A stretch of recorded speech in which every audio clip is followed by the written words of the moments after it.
Good evening, good afternoon, good morning, wherever you are on this wonderful planet. This is Harry, the learning difficulty expert, and I'm with the inestimable Sally. Thanks, Harry. Hi, I'm Sally, and I'm the Holistically Fit Specialist. Well, lovely to join up with you again, Harry. I'm very excited about this topic today. It is. It's a good topic, and it's one close to both our hearts, and it's about soft drinks, or what the Americans call pop. Awesome. And we don't like them, do we, Sal? No, we don't like it. No, we don't like it for lots of reasons. Do you have any in your fridge at the moment? No, I am anti-soft drink. I just have, it's like years ago with the kids with juice. It's no juice rule, and then soft drink and empty calories. It's awful, and it's, do you want to tell us, what are your thoughts on soft drink, Harry, before I get on my high horse? I mean, fruit juice is much the same. It's sugary drinks with empty calories. Yep.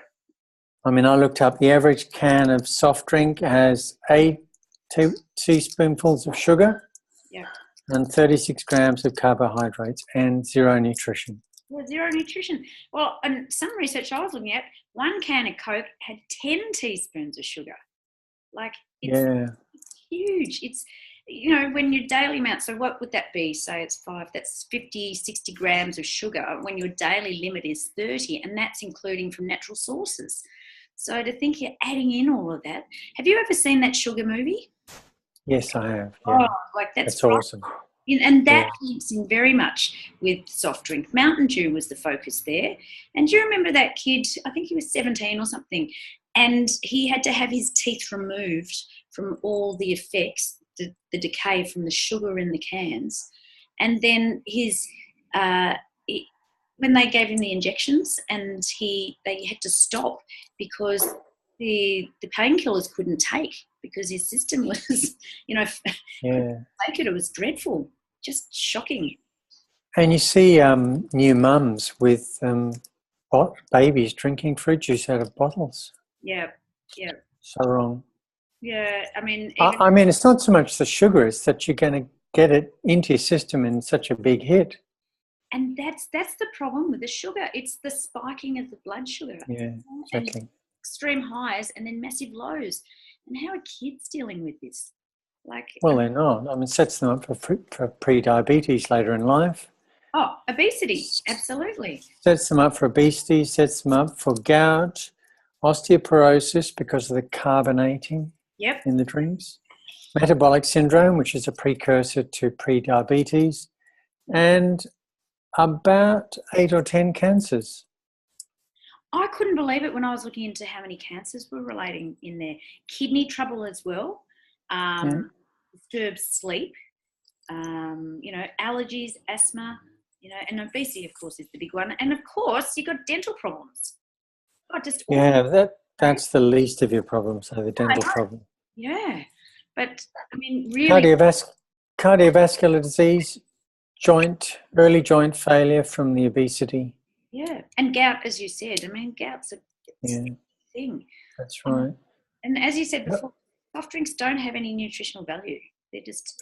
McCullough, the health, right? Yep. Yeah. Well, he was saying that he was claiming 183,000 deaths a year from soft drink, or what he calls soda, 133,000 from diabetes, 44,000 from heart disease, and 6,000 from cancer. No way. We're going to die from something, but it doesn't have to be a can of drink. Yeah, it could be preventable. Because when I was looking in, as we were chatting about before, the States relies a lot on corn syrup, which is a form of fructose, which we don't have here. We have more artificial substances in our soft drinks. Or fructose, other forms of sugar. Yeah. But I was reading somewhere that in the States, corn syrup is the number one source of calories in the USA, and it's the primary cause of obesity. And I remember that was the problem with the Mountain Dew. It was all the corn syrup, and that was causing all the teeth decay and all the other problems. But it's the number one primary cause of obesity, and it's the number one source of calories in the States, the corn syrup. Yeah, it's a bit scary. because it sets you up for a risk of so much chronic disease later in life. Which is all preventable. Yeah. So, yep. That's one of my things, is that I'm really big into prevention, and the more we can do to try and help ourselves down the track. I mean, I'm not perfect by any stretch, but tweaking little things like, oh my God, Coke. Did you know the caramel colouring Coke is just cancer-causing agent? I forget what the name of it, but it's it's really bad. That gives it that brown colour. Just awful. And I was reading somewhere else, if you have 1 can of soft drink a day, it can add up to about 7 kilos over a year of extra weight. 7 kilos. Like, that's hard to shove. And yeah. I wouldn't mind 7 kilos on at the moment because it's the start of winter. Oh, well, grab a can of Coke, buddy. You might be dead in a week. Get a bit chilly. It has been chilly, hasn't it? It's just, it's changed. So one of the things I was thinking, how often do you see skinny kids drinking soft drink? Sometimes you do, but it's not so common, is it? Well, look, I just see it prevalent everywhere, and it depends what they're drinking, but the diet drinks, and the normal straight soft drinks as well, with all the chemicals and the cancer-causing agents in there. That it frightens me. My big thing is Diet Coke or Pepsi Max. Absolutely the worst thing. And with my clients, I start off with, yes, drink more water and get rid of the Diet Coke. There's so many healthy people that I know that are addicted to this stuff, and it is addictive. The sugar's addictive.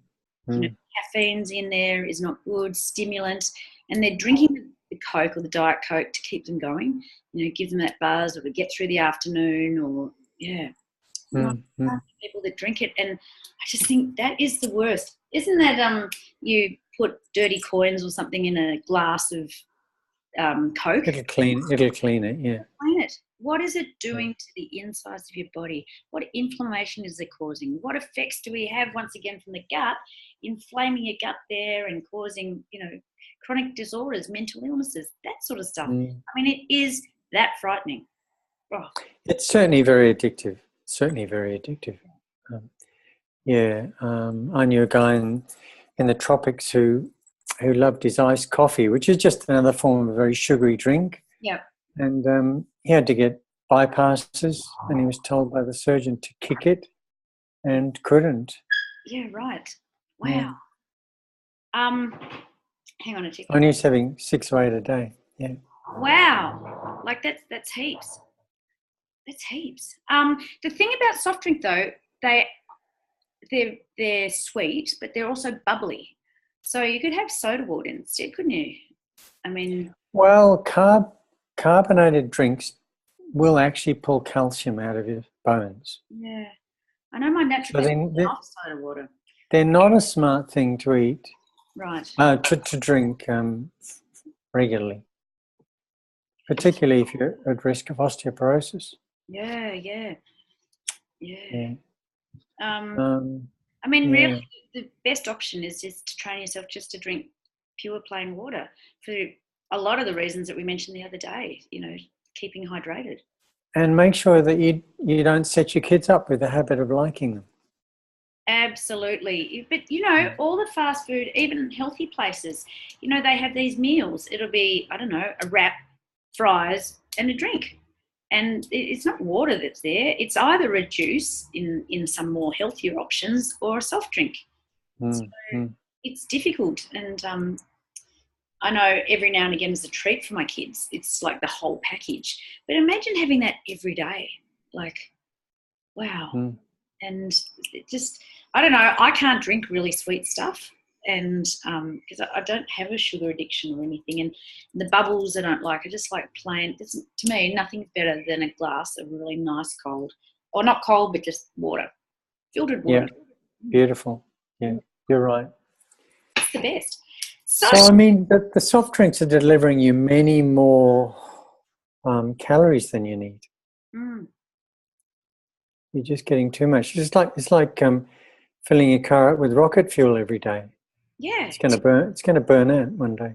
Well, and your adrenals. Oh my goodness. And it's costly. So it saves you money by not drinking soft drink.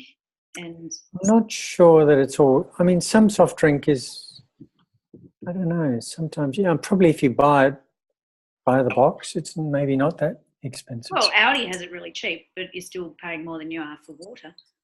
Yeah, Probably yeah, not, right. actually. When you point that out, I know Audi has them in 69 cents for really cheap, lemon drinks, or lemon soft drinks, and more than that. One of the other classes of drink that I think is really disgusting marketing are the sports drinks and the vitamin drinks. They're just awful. The Gatorades, the Powerades, the Myzones, or whatever they're called. Oh, terrible and shocking. And my kids don't get that because they think it's healthy. And I said, a lot of them, if you read the labels, you can't have either under 7 or under 12. I forget, but that's like Baroccas, and that's like the Powerade or whatever it is. You get the powder and you put it into your water. Yeah, it's and the vitamin water's a little more than just sugary water. A bit of colouring and something else. Yeah, wasted time. And they're not cheap; they're expensive. That's right. Yeah. So, what are your tips, Harry, about soft drink and? Well, my tips are, if you want to live a long and healthy life, like you and I are going to, I think you've got to decide to kick the habit. It's a big habit. If you're drinking soft drink every day, you've got to make that stand. Yep. Then you've got to be determined to get through the withdrawals, because the withdrawals will be significant. I've seen them many times. I should. The withdrawal of the carbs and the sugar. And then you've got to discover a love for healthy hydration. Yeah. Using water, filtered water, or fruit or herbal teas. Yeah. Good point. And what are my tips? First of all, resist the urge to purchase them. It's like I say with my clients, just don't buy the stuff. Like when you're in the supermarket or wherever you get the stuff from, just resist that urge and go, no, I'm not going to take it off the shelf. The second one is remove them from the cupboard. So, just by not buying them, they're not there in your house. If you just remove them out of sight. So you just don't have them here in your house, and then you can't access it. The third one was just like with you, replace with water.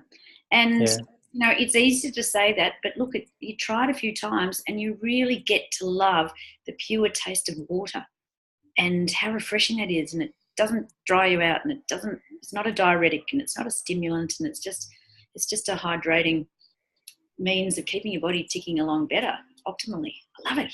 That's right. And because I do this, I see clients regularly walk into our big clinic and they look older than me.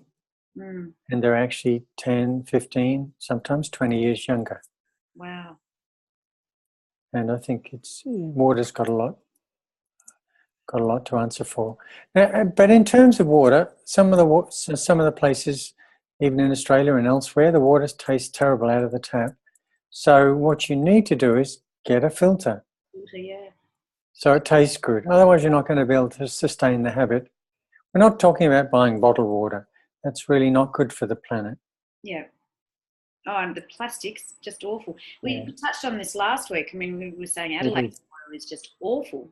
And, just to reiterate what we spoke about last week, 80% of Australians are chronically dehydrated. I think it's 75% of Americans. I mean, and once you're thirsty, you're already dehydrated. So 4 out of 5 people aren't drinking enough water daily. And I had a look, it was, I think, 2.6 litres a day for a man and 2.1 litres for a lady, for a woman. And that doesn't take into account exercise or the temperature or anything like that. I mean, yes, it is a lot, but if you're not a water drinker, that's a sort of a lot to work up towards. So it's just small steps for getting towards it. Because as you said, not having enough water does age you. You dehydrate, and you can see it in the skin.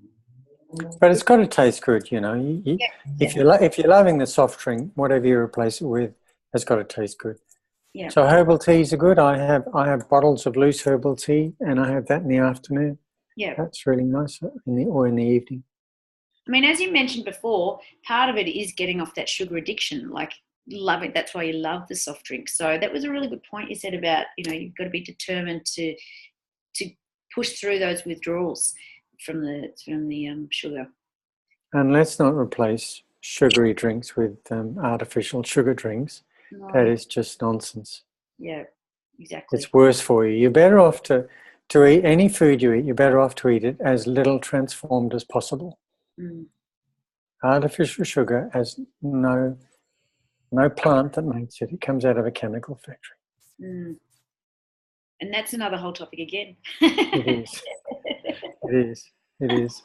Yeah. Oh, goodness me. Oh, there's so many topics that we could get. So Sal, just to ask you a personal question, if I was to offer you a soft drink, what would be your favourite one? It's been so long because I really got myself off them, and I just, when I was really, really, really young, back at uni, we drank Coke. I can't drink Coke. It's just like, oh my God, I can't believe to this day. One smell, and I go, oh my God, I can't believe I drank that. Like, it's so disgusting. And as I said, look, I was drinking soda, and then my naturopath said, get off. It was upsetting my gut. So I like that with fresh lime, just as on ice. I just thought that was really refreshing. But now I just do ice with some fresh lime with water. Yeah, nice. Nothing is more fantastic and refreshing than a drink of water. I just drink it all the time. And yes, it does flush through you, but it's flushing stuff out as well. So yeah, that's true. That's true. Yeah. Takes all the toxins away. Yeah. Awesome. Well, shall we wrap it up there, Harry? I think so, yeah. That's good. Yeah, well, thanks everyone for joining us and for listening in. Please leave a comment or any suggestions or some feedback. That would be awesome. And I really enjoy our little chats, Harry, and I look forward to catching up next week. I wonder what we're going to be talking about then. Well, yeah, you just have to tune in and find out. Exactly. Have a great evening then, darling. Okay. See you soon.